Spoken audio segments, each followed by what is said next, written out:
Hey everyone, it's the interview queen Alicia Atout here, and I'm super psyched to welcome you all to round 3 with the machine, Brian Cage. Welcome back. Hey, I think, yeah, right. It is our third interview. Listen, the third one.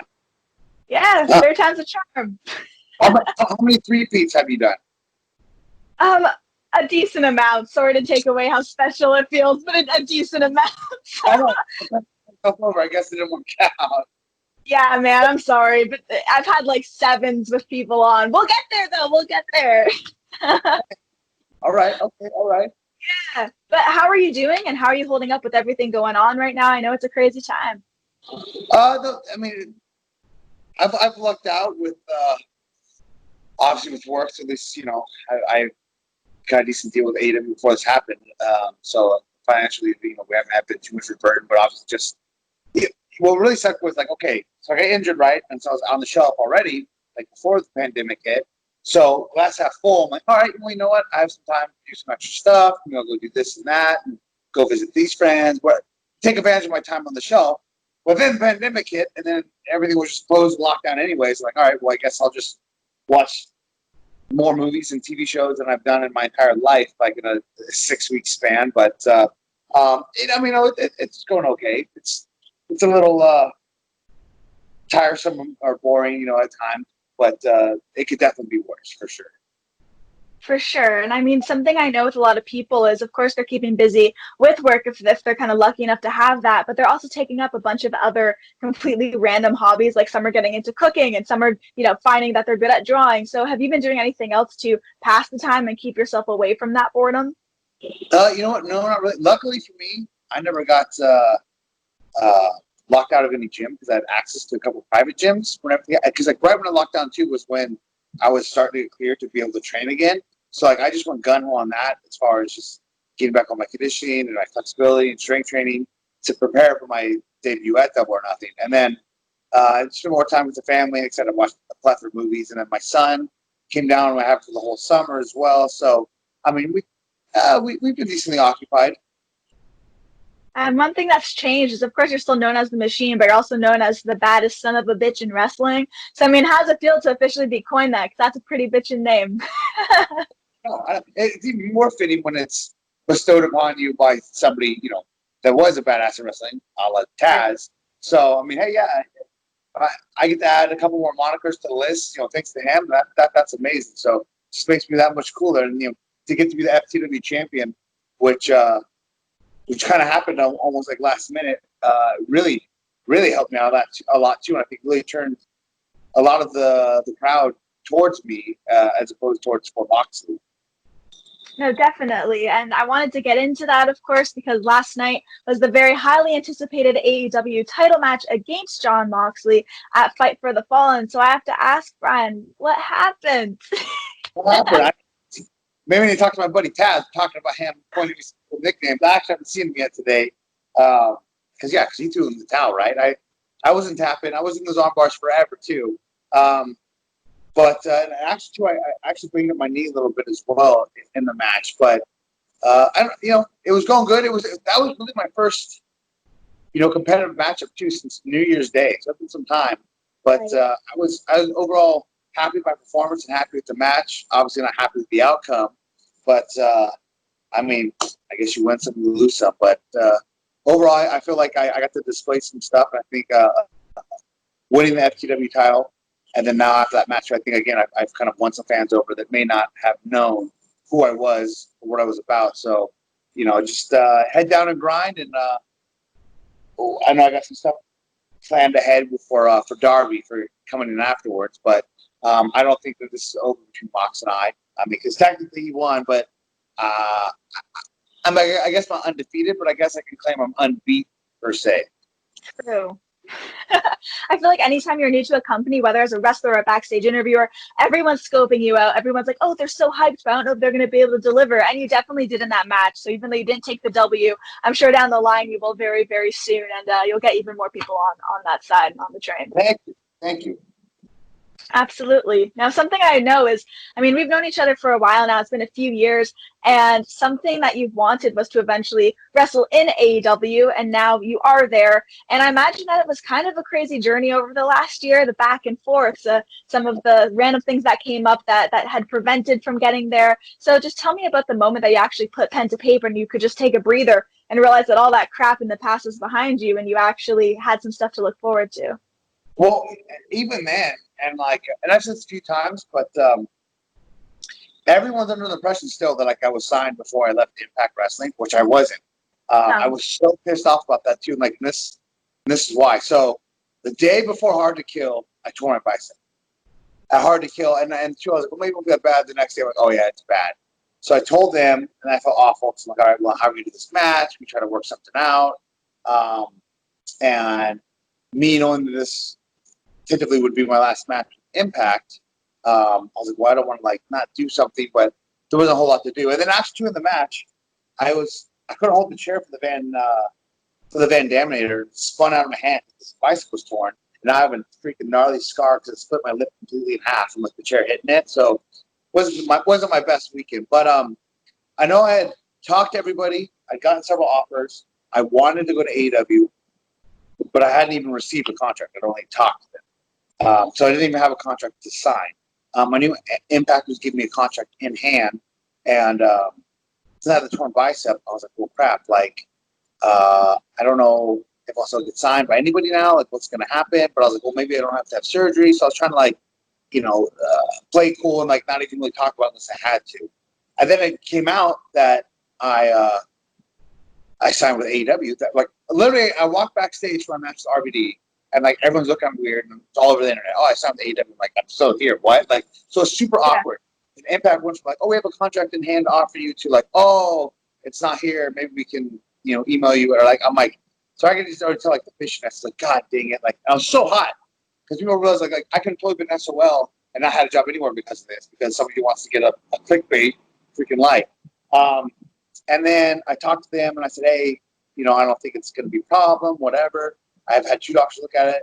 I'm waiting to get an MRI. It doesn't look like it's going to need surgery. So then they sent me the contract. I looked it all over. I signed it. So I actually signed it like a few days after Hard to Kill. Okay. Then I got my results back, and then I was like, oh, it is torn. Oh, I do need surgery. And then like other companies, a lot of places would like rescind your contract and basically be like, hey, come back to us when you're healthy, and then we'll try to see if we can do it again. So I thought I for sure was screwed. I was like, oh man, this sucks. And then Tony was amazing. He goes, hey man, don't stress about it. Don't worry. We want you. We have faith in you. Like we'll still sign you. Just rehab it. Take care. Because I was contemplating not getting the surgery. Aesthetically, it messed up my arm, and I lost about 40% strength in it. But I was like, oh, I'm so eager to go. Like you said, a lot of back and forth and delaying to finally get there. I didn't want to lose my opportunity. But since Tony was like, hey, don't worry, we'll take care of you, I was like, all right, well, I guess I'll get the surgery then. And I'm glad I did, because had I rushed it, not got the surgery, and you have 3 weeks to get the surgery on a bicep, otherwise it'll scar down, you can't fix it. And had I missed out, I would have been stuck, my arm would have been screwed up, lost the strength, and I would have rushed back just to have the pandemic hit, and then there would have been no reason for me to rush back. So hindsight 2020. But yeah, so it wasn't so easy just to put the pen to the paper, because even when I did, I still was stressed out about what was going to happen. But thank God it all worked out. And Tony and AEW, I mean, everyone here has been absolutely amazing. It's been great to be here. I think a big difference too, I compared a lot to Lucha Underground, because I love Lucha Underground. And Lucha Underground, they treat us like professional actors.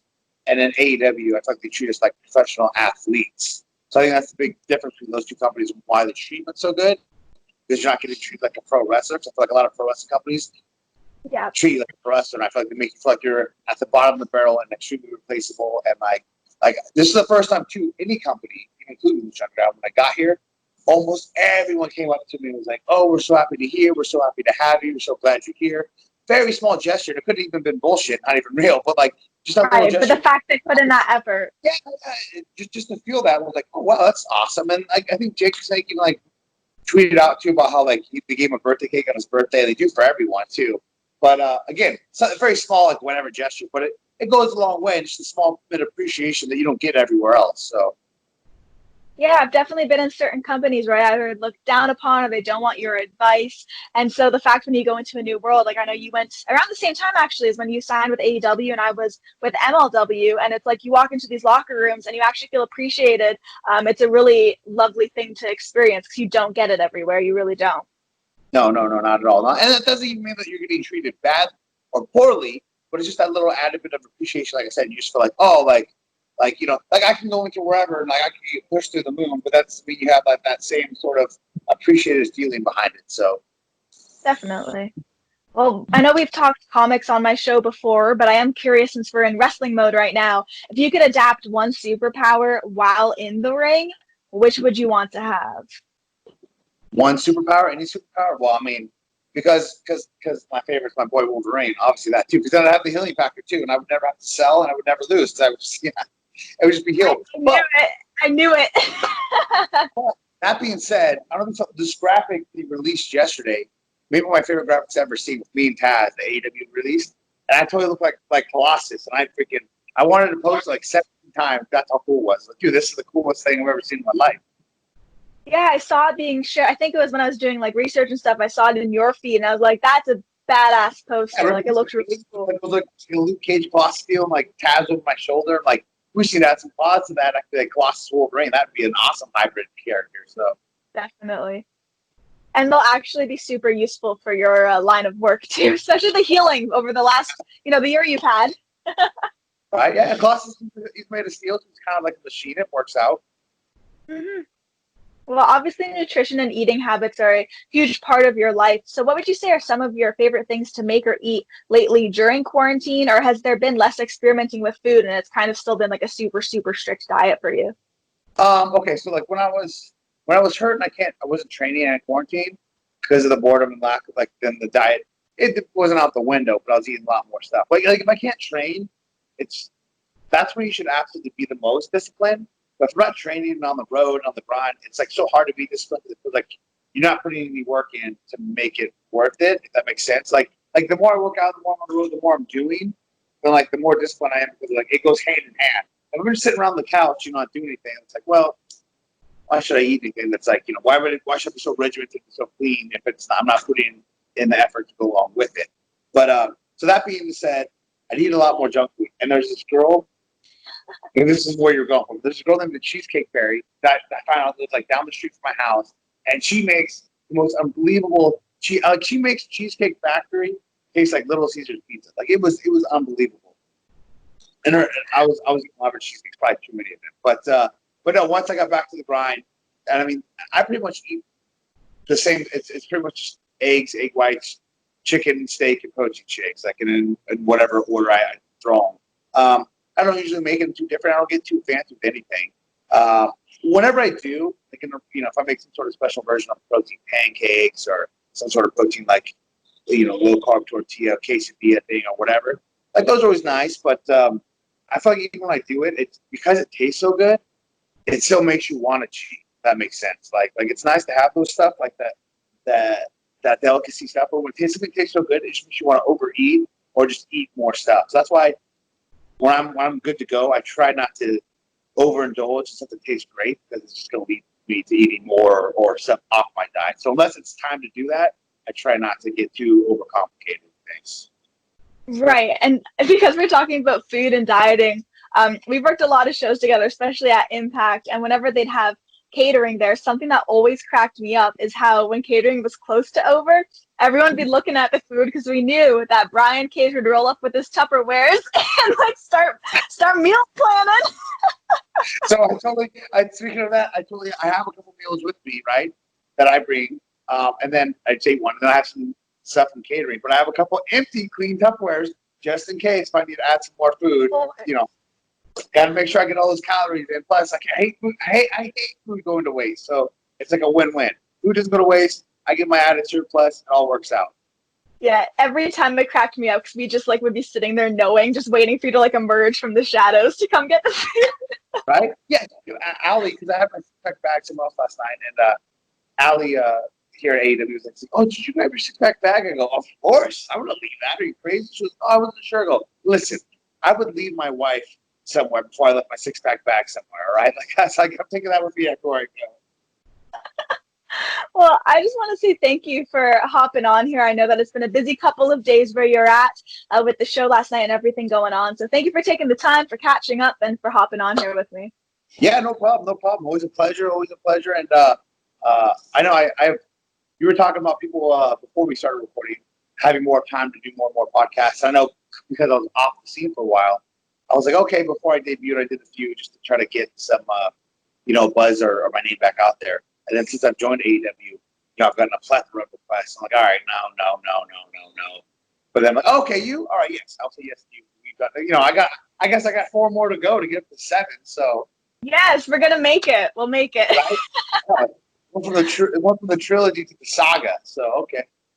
Definitely. Well, everyone, this has been the awesome Brian Cage. I am the interview queen, Alicia Atout. Be sure to check him out on AEW every Wednesday night, and check out AliciaAtout.com for all exclusive interviews and features. We'll see you all next time. Bye, everyone. Take care.